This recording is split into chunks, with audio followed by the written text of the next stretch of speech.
everyone, welcome to another interesting episode of Gist with Esse. Please don't forget to create a watch party on Facebook so your friends can join us live. Remember to send in your questions for our guests if you have any.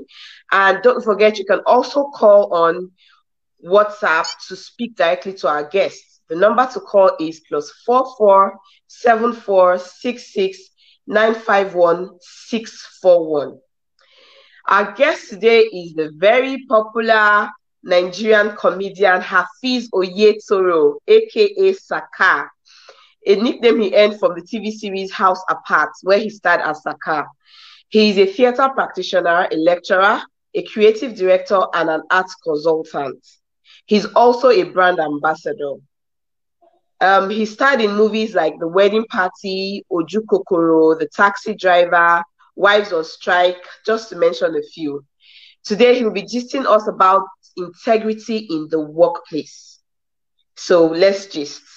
Welcome, sir, to Gist with Esse. Thank you for honoring our invitation. Thank you so much. I feel privileged and honored to be here today. And I must commend you for your efforts in this program. You've been doing well. And you are looking beautiful too. Ooh, thank you so much, sir. Okay, so, sir, can you just give us a brief about your background? Well, I was born in Esse, Adegbola. It's a village in Isse called Adegbola. My parents are from Isse. They were farmers in Adegbola. I was born in Adegbola. And at a point in time, I was taken to Isse to start my primary education as Koso Baptist Day School, Isse. Okay. Then I went to Koso Community Grammar School before I now proceed to Obafemi Awolowo University. It was then University of Ife. That was where I did my first degree in dramatic art. I then went to University of Ibadan to do my master's degree. I am presently a lecturer at Adenin Ogunsoya College of Education, Janikin Oto. Presently I am about to finish my PhD program at the same University of Ibadan. I am married with children. I think I've covered everything now. Yes, you have. But out of curiosity, how many kids do you have, sir? Well, I have 3 kids, 2 boys, 1 girl. Wow. Okay. So, sir, what does integrity mean to you?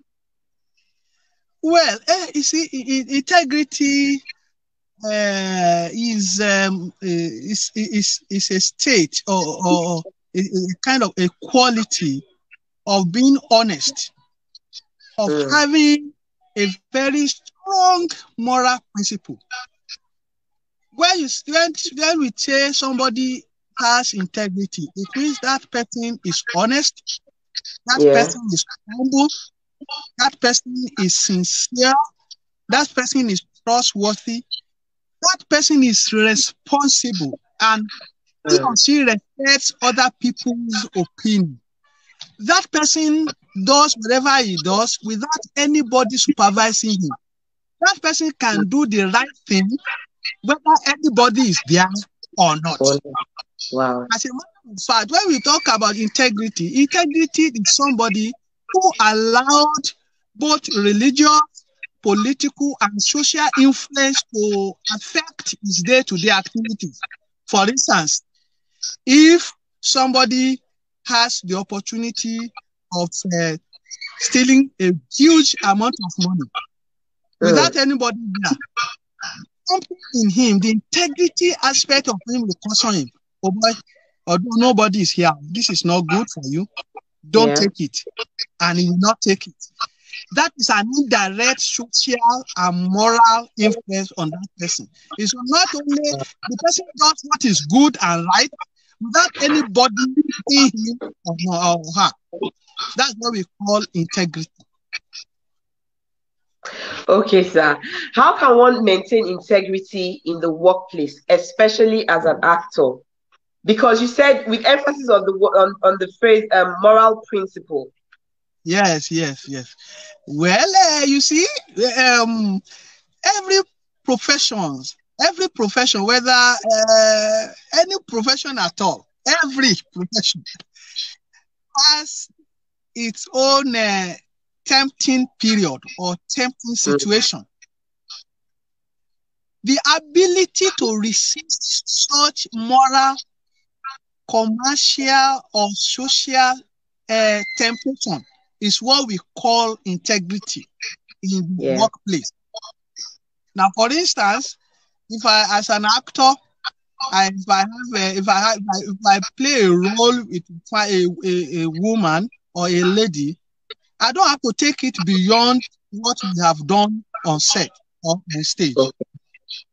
And if a fan, for instance, has some interest in me, maybe because of my person, maybe because of the role I play, maybe because of my popularity, or even as a lecturer, maybe because I am a lecturer to my students and I have the right to fail or pass him or her, I must not collect something, because I want to pass the student.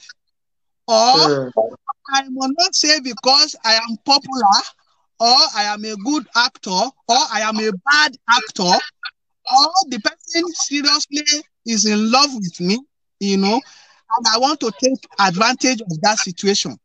I must be able to resist temptation, against misbehavior, against moral and social misbehavior.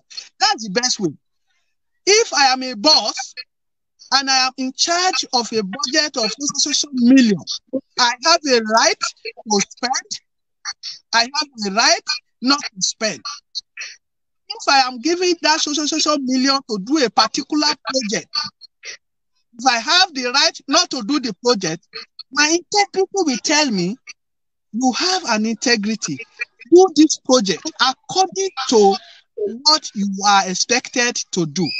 So as a worker in your workplace, as an actor, engineer, lawyer, in your workplace, you must be able to do the right thing at the right time for the right purpose.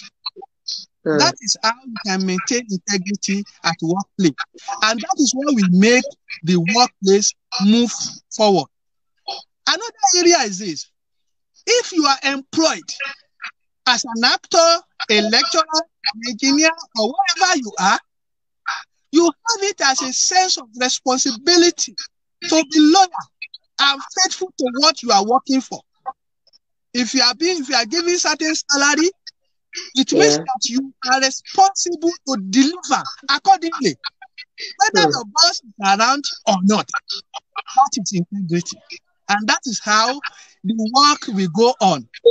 As an actor, if I'm giving a particular amount of money and I am supposed to go to resume or to resume at location at social time, maybe you give me, maybe yesterday you gave me 50,000, and you and I have agreed that we will be here today. And somebody this morning came to me and gave me 5 million. Wow. That is tempting. Yes, but it is. Because of integrity, I must come to your location. And I will not lose my integrity because of that money. Although people say there's no moral in business. However, in order to maintain that integrity, I will come to your location and tell you, somebody is giving me 5 million and you are giving me 50,000. Please do it quickly and let me go and get my 5 million. That is integrity. And I must also confess to the man who has offered me 5 million to say, please, I have a job on ground. I must do it between now and tomorrow. Please, can you wait for me? I will not disclose the amount to the man, but I must say that I must not allow the temptation of money to take away my integrity. That is what Everything. is called integrity. Okay, sir. So, in light of what you've said now, can you tell us about a time when a situation tested your integrity as an actor or a lecturer and how you handled it? A lot of time, but not really as an actor, you know. Okay. Not really as an actor. Let me also say this. I do not think I have the grace. God has given me that grace to resist temptation here and there. But let me also say that there are few factors, physical factors, responsible for this. Now, most of the time, when you watch all the movies, whether online or in the cinema house, on TV or something, you will discover that my roles are the roles that are very, very low. Those are the roles that do not give me opportunity to buff up, that is to dress well, to look good.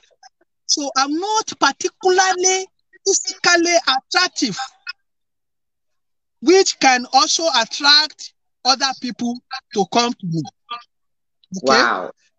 2, God has given me, the little temptation that I had. God has given me the grace to resist them because, number 1, I do not drink.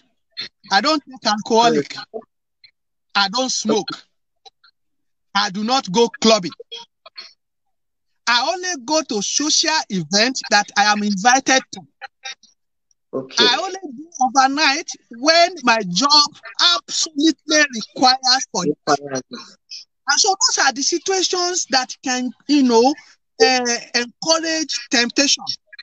So to the glory of God, God has given me the grace to have all those situations on ground. So the level of temptation is highly low. Now, as a lecturer, of course, female students will like to come and do 1 or 2 things, but to the glory of God, I am in the department of theater art at Adeni Ogunta College of Education with a staff body that is highly disciplined. When a student fails a course, he or she has failed that course. And that's nothing anybody can do. If as a lecturer you fail a student, the head of department, there is a committee in the department that will look into every script or every result of there's a panel, there's a departmental panel every semester to look into the results. So if a student who's supposed to score 50 does not score 50, then there's a problem. You have to defend it. If a student that is supposed to score 50 is not scoring 75, you have to defend it. So there are some in the department that has even reduced this idea of temptation. And on my door, even when I was the head of department, on my door, there is a sticker. No female student should enter this office anytime beyond 4 p.m. Okay. 7:30 and 4 p.m. is the office hour where everybody can come in. My door is always open. So after 4 o'clock, I have my own private way. Maybe I want to write script or I want to unlock my door, and it is forbidden for any female student to enter my office anytime from 4 o'clock p.m. So all these are the structure, and the factors that have been helping me, to resist temptation or not to even see temptation at all. Okay, sir. Wow.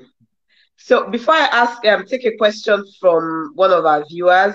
Remember that the number to call is +4474 66951 on WhatsApp, and then you can get to speak to our guest directly. Okay, so Tracy says, so how do you handle temptations you get from female students? Okay, so since they can't enter from 4, The ones that come before 4, even with the doors open. No. So there are so many things, we have instances, so everybody is trying to be careful these days. Yeah. The school authority and school management are not the same as they were before. Students are wiser. Structures are on ground, that have empowered the students to report. These days, you can see that students are setting up lecturers. Wow. They've set up lecturer, you go to hotel or you come to the office. We have phones and camera all over the place. We have phone camera, you have pen camera. So everybody is generally conscious of that. So if any student come and do smell, you send the student away. Even if that was a particular time, a student came to me, you ladies, sometimes you wear some clothes that allow certain geography to open up. And then you now bend down like this, so that all the geography will be on the screen. A student came to me in my office that day, and he did that. I told her, come on. I could see some origins. Even if you put origins, I put these 2 oranges on my table, it does not affect the reason that you have failed. Wow. If it is because you have failed, you are bringing these oranges to tempt me. Please, put this orange away and go and face your study. Since that day, they were calling me Alaji in the department. I am a human being. You understand it? As a human being, when you go out, you see fine girls, actually, and you admire them. But the integrity and the fact that one is conscious of being set up, one is also conscious of the career. I have been in the business for more than 30 years now. I will be very stupid to jeopardize that career because of 5 minutes enjoyment. I will be very stupid.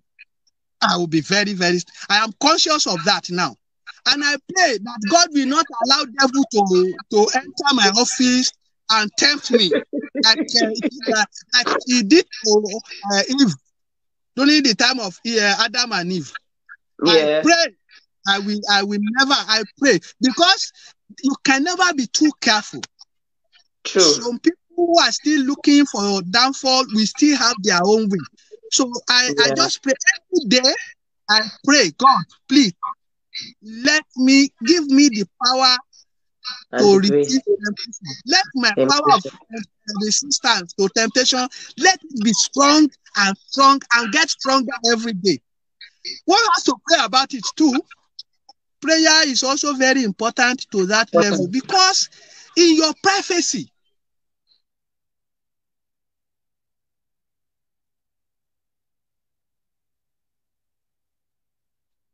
network. Hello. Oh, wow. Hello. Sir, I can hear you now. Okay. You see, in your privacy, that is where most of the time the devil has his own way. When you are alone, that is when the devil has the greatest power on you. Over you. Wow. Over anybody, even a pastor or imam. True. Once you are alone in your privacy, that is when the devil has the greatest power. So one should try as much as possible in workplace to avoid being alone. To avoid being alone with female students. If you are a director and you are directing a movie, once you finish shooting and you go back to your hotel room or your private room, don't allow any female student to come and disturb you. Any question should be settled outside your private room. So all these things are there that God has given me the grace to maintain, and I pray that God will give me more power to resist temptation. Temptations are there every day, every time, all the time. Wow. Okay. Before I take the next question from one of our viewers, I want to ask you, sir. So apart from temptations that come with geographical clothes and oranges, what about other temptations like monetary temptations? As a lecturer, for example, you have some Well, students that will come and say, sir, I have monetary or material, come as gifts just to try and entice you to give them better marks or something like that. very good. Let me explain. There are so many of that.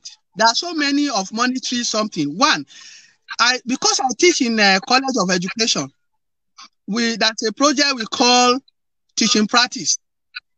Okay. We have, that's one. We have examination. That's two. We have CA, that is continuous assessment. Those are the areas that students can come and give you money.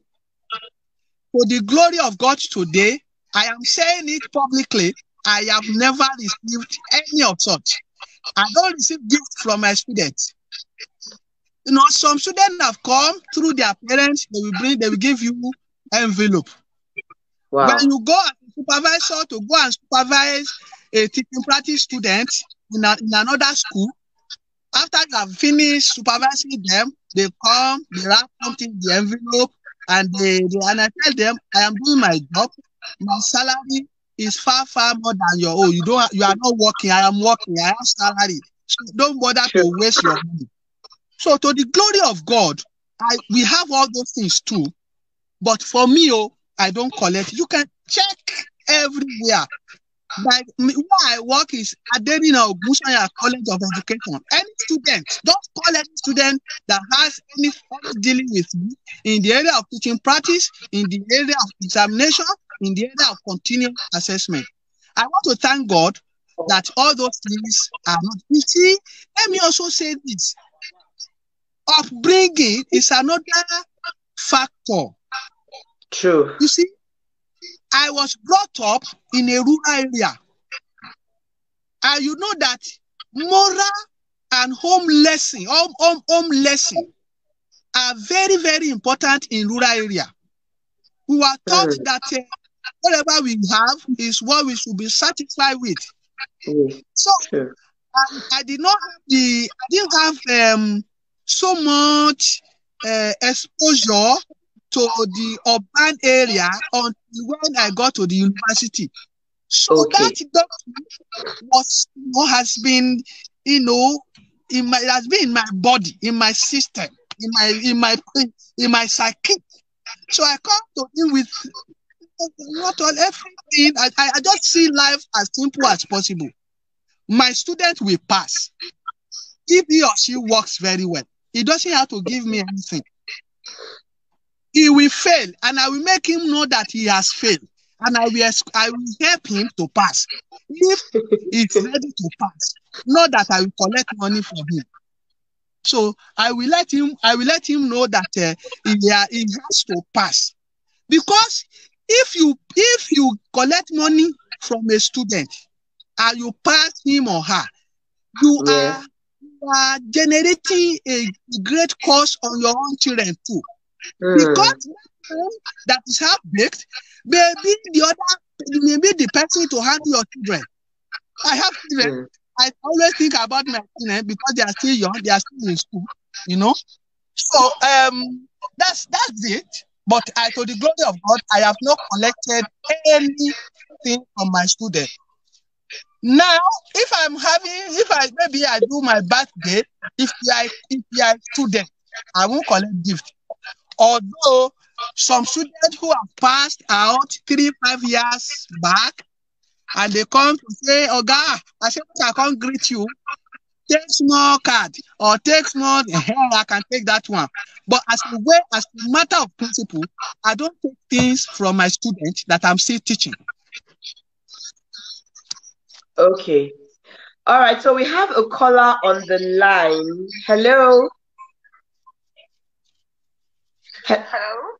Hi, good evening. Can you hear me?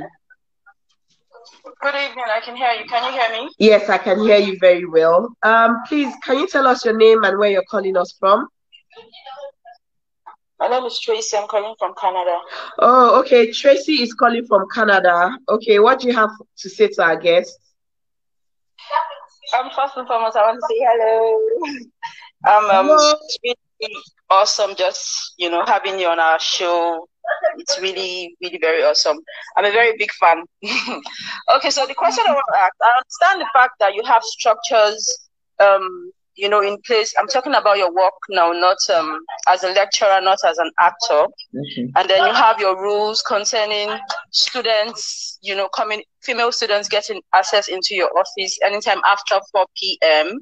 But I just want to know, there are some students that they are fans. They just like, they like you. They're not really after the marks that you want to give them. They're not trying to get to you because of the marks. They just want to have, an opportunity to be friends with you. Friends beyond, what it should ordinarily be. How do you handle such situations? Because it can't always be that, the students want you to give them good grades or give them, any kind of preferential treatment. They just want you because of your status, like you're an actor, you're very popular, you're a celebrity, and now you're their lecturer. Oh my God. So they are in awe of you. All they want is just to be like a special friend to you. How do you deal with such female students? I don't know if you understand my question. I know. I have friends. I have so many friends among my students. I have friends, female friends, so many of them. They know. You see, if the relationship is precisely defined, nobody will go, beyond the boundary. I have friends. As a lecturer, you have to be your student's friend. Otherwise, you will not listen to you. So for the glory of God, I have a lot of friends among my students.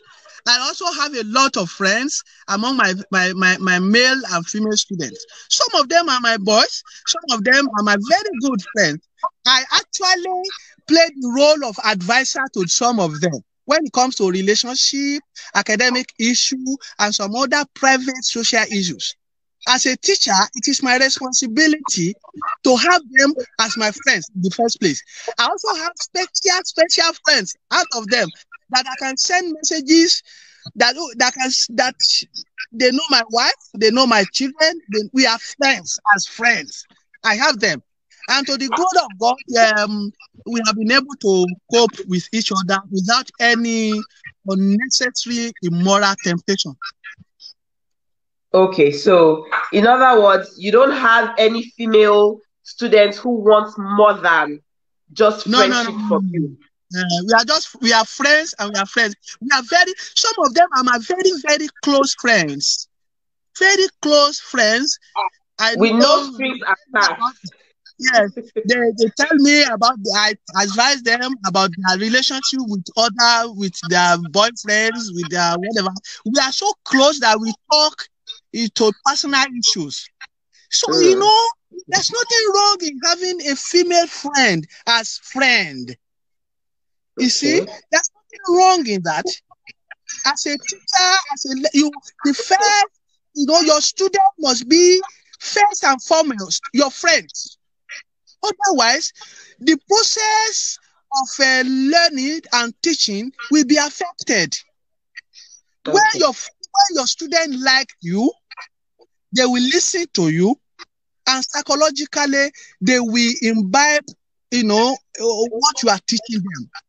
But if you make yourself difficult and you make them so it will not work, but there must be definition, absolute definition of relationship. You must have it with your student, and that is what we have. Okay, sir. Thank you, Tracy. I hope that answers your question. Not exactly, but it's okay. No, but he said that he doesn't have any relationship with students like that beyond just friends. I want to know, Esse, I want to know from the guest. Okay. Is it saying that he has not had any female students who actually, you know, is a very good friend, and that female friend hasn't tried at all to cross that line. Is that what he's saying? That no female student has tried to cross that line? Okay, so let me try and rephrase. None of them have actually tried to cross that line. So do you understand what she just said? She says, amongst your female students now, they're not coming to you to give them marks. They just like you. You know, there are some people that are attracted to fame. You know, so so it's not. I want to be friends with you. I want to have a relationship with you. Of course, I have answered that. I have said that.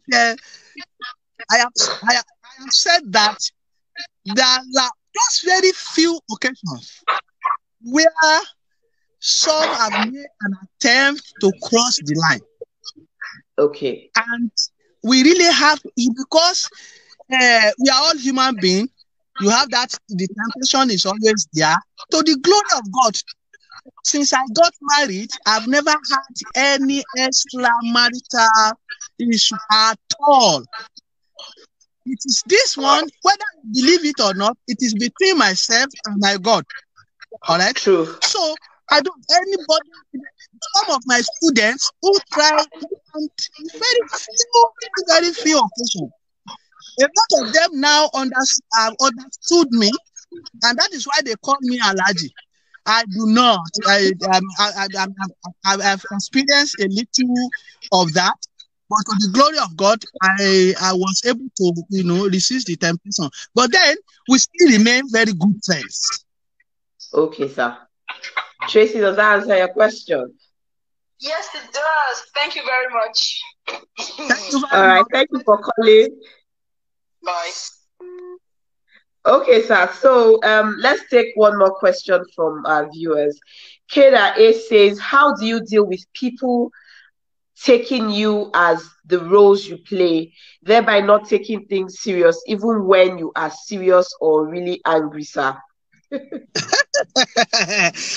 a big challenge, actually. It's a big challenge, but to the glory of God, I've been able to manage it. You know, we have that issue, and I think it's a psychological thing. We have that issue in Nigeria, and but to the glory of God, I've been able to manage it. When I'm serious, I know how to. You know, I am trained. I have the grace of passing through very qualified and well-trained teachers, both in primary, secondary, and university level. Now, when I went for the drama at the university for my first degree, I met a man there. His name is Chuck Mike. The guy has really tried in terms of training. He has actually told us and trained us and taught us how to differentiate our role from our real personality. When you see me in real life, you will not see SAKA. You will see Hafiz is a quiet, simple, reserved looking man. SAKA is the loud person, is the one that is funny. Myself, my children, my wife, all of us, we used to watch SAKA on television. When I got home, time I get home, my children know the difference between SAKA and Daddy. When I'm teaching, my children know the difference between the Hafiz, the lecturer, and Hafiz SAKA. When I'm outside screen and outside the stage, they know. They know. I try as much as possible to remove myself, you know, from the role I play and myself. Once I finish playing like that, naturally, the reserved, quiet, and simple-looking Hafiz comes to place. And so most of the time, when they see me, they used to be surprised. When you are, say, are you this simple or are you this quiet? I know that. So it means that I've been able to manage it to the glory of God. And I think naturally the first thing you see when you see me because you have seen SAKA before, the first thing you see when you see me is to probably laugh, and within few seconds you just realize that this guy and the SAKA are two different. Most of the time you ask the question, are you SAKA? Are you this simple? Or are you this? Some people will say, are you this young? Or are you this? Some will even say, are you this handsome? I say SAKA is that ugly? I love that. Okay. Oh dear. Wow, yeah. I was thinking the same thing myself, that if I see you and you're quiet, and I would probably start laughing, thinking, okay, you're just doing that to make people laugh. It will be difficult for me to separate it until maybe I get, used to you. Yeah, that's true. Okay, another another viewer is asking, how do you feel when comedians make jest of you in an event you are attending, like weddings or comedy shows? No, it's part of the something. I must laugh at it. I will laugh. Okay. I enjoy it when comedian like me do this. I must laugh. I must support him. I laugh. I enjoy it. That is so. It's a way of also making reference to me when I'm in an event. So the comedians are very large-hearted people, and so when you throw some comic or you make jest of them, we see it from the positive point of view, not from negative point of view. Because no comedian is negative-minded to pull down his colleagues in an event. All of us, we are always trying to, make sure that we are recognized and that we add value to each other. So, when we are in our private side, the jest that we make a lot of jests of ourselves, and that is what makes the life so easy for us. A real comedian does not hold grudges at all. We are there, we make jests and we make jests, unless if it was deliberately damaging comment. Okay. It is deliberate. If it is a deliberate damaging comment on the person, that is when you can take offense. But then, most of these things that we do outside in events, when don't you notice? We talk about our wives, our children, our father, our mom, and all that, our friends. Yeah. Using it, all those people are materials that, because they are also part of the society, and what happens to them are situations that people are familiar with.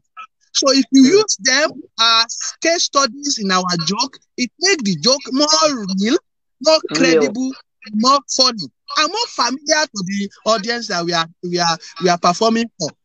So it's not a bad thing that the comedian make jest of ones and all that in an event. It's a very easy thing.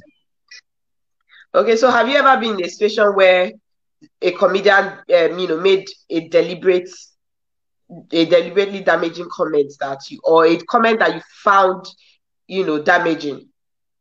No. Honestly, with all sincerity, I have never. No.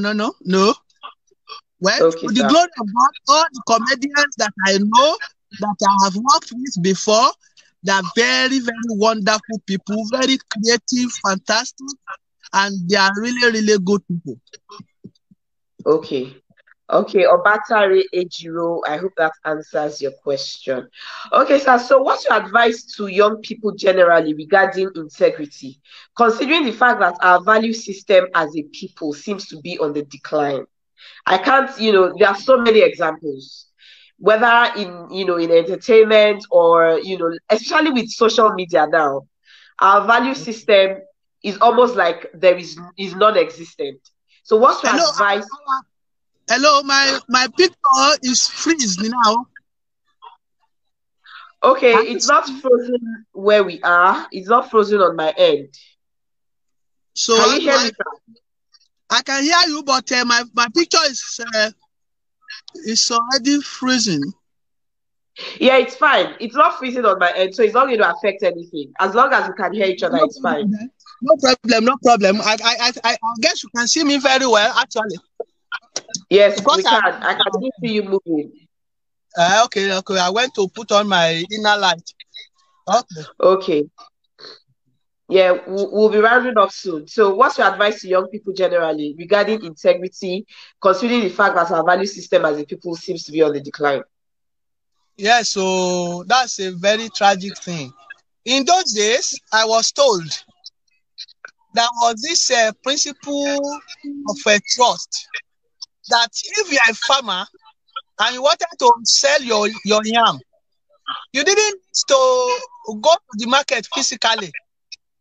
You only needed to carry your yam to the market and count the number. Okay, now it's freezing.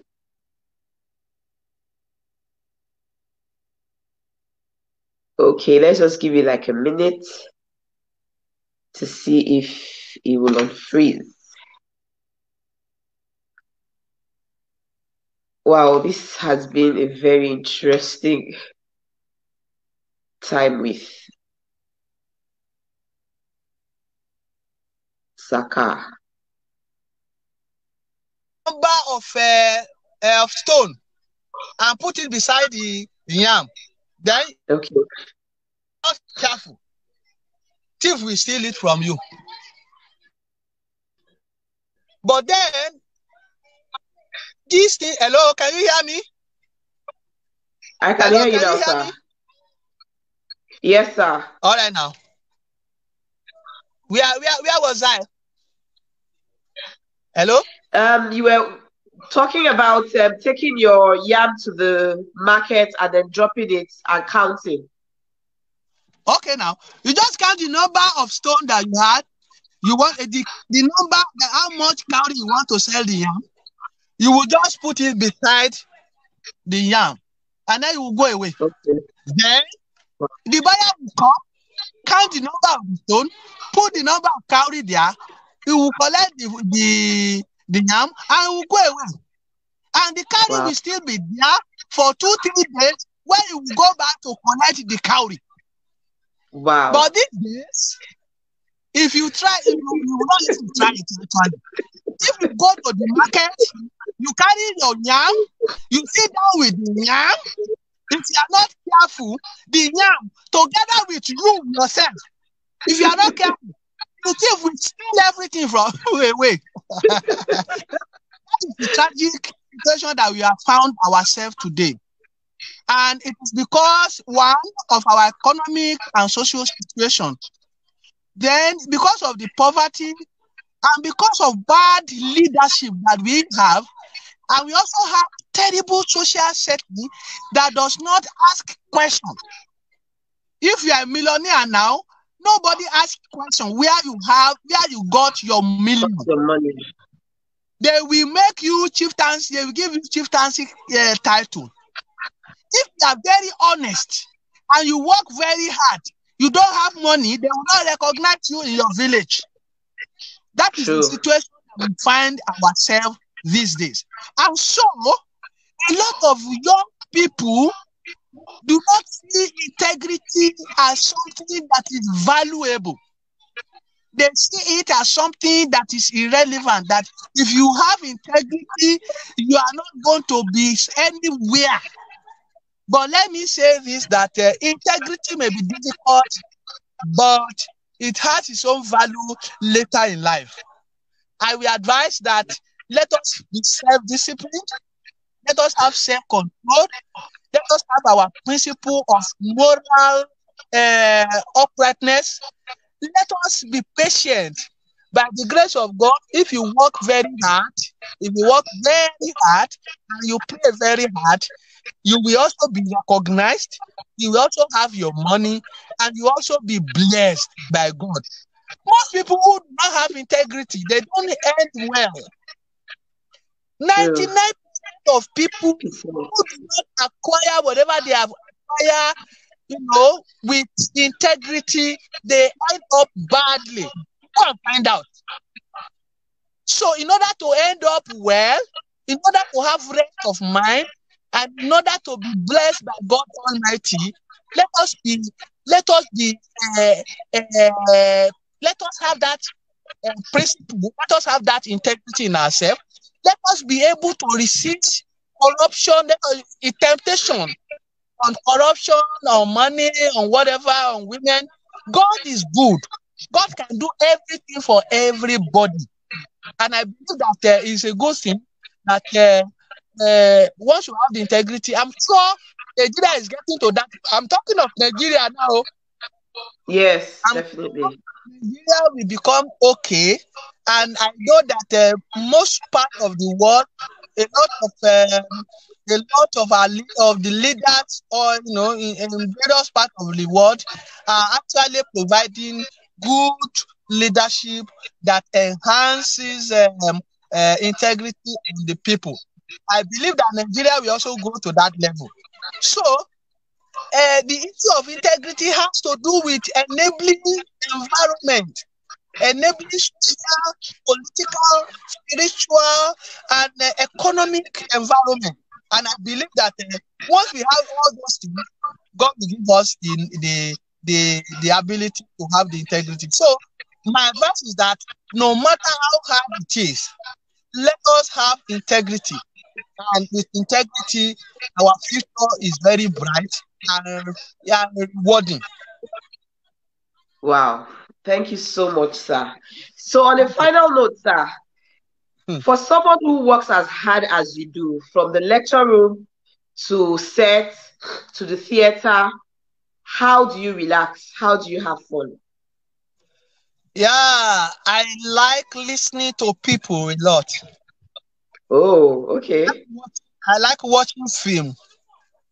I used to play badminton, but I'm not really playing it anymore. Once in a while, I want to start it again. Rather, what I do now is I walk around, I read, I sleep. Most of the time that I have for myself, I spend with my family. I run around with my children and all that. So that is the way because I don't really, there's no time. There's really no time for me because during the week, I go for lectures. During weekend, I go for events, show, and location shoot. So anytime I have time like that, I go home straight. I watch film. I play with my children, my wife, and then once in a while we take a walk. I go shopping, and those are the areas that I use. But most of the time too, I sleep. I sleep.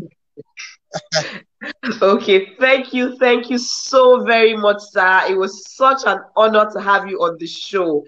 I'm one of your biggest fans. Trust me, I've been watching you for a very long time, and I feel honored that you came to my show. Thank you. God bless you. And I pray that God will continue to give you the strength to resist all the temptations that come with acting and lecturing. Amen. Thank you very much. I want to thank you for the honor and for the privilege given to me to come to your show. And I want to thank you. It has been a little challenging in my profession because I work in the classroom and I work outside the classroom. It's been a little challenging, but to the glory of God, I want to use this opportunity to thank my wife who has turning our house to a home. Wow. You see, I keep telling everybody the best thing that can happen to a man is for him to have a wife who shares his vision. Wow. I thank God because God has given me the grace to marry a woman who shares my vision. So no tension when I'm not at home. My wife takes care of the home management, and I come back home. Anytime I leave show or lecture room or location, I am not going to my house. I am going to my home. My wife has made this possible for me. So I thank everybody And I thank our fans too, who have been making us proud, who have been patronizing us, who have been encouraging us. Without our fan, there's nothing we can do. I want to thank them. And I want to say that in case somehow along the line, maybe in our performances, maybe in what we have said, maybe in what we have not said, maybe anything we have offended them, please forgive us. We are also human beings. We can fumble, we can make mistake. Please forgive us. But we really appreciate you. God bless all of you. I really appreciate you. God bless you. Thank you so much, sir. And thank you to everyone who joined the show today. I'm so happy for everyone, to all our guests that joined, for the first timers.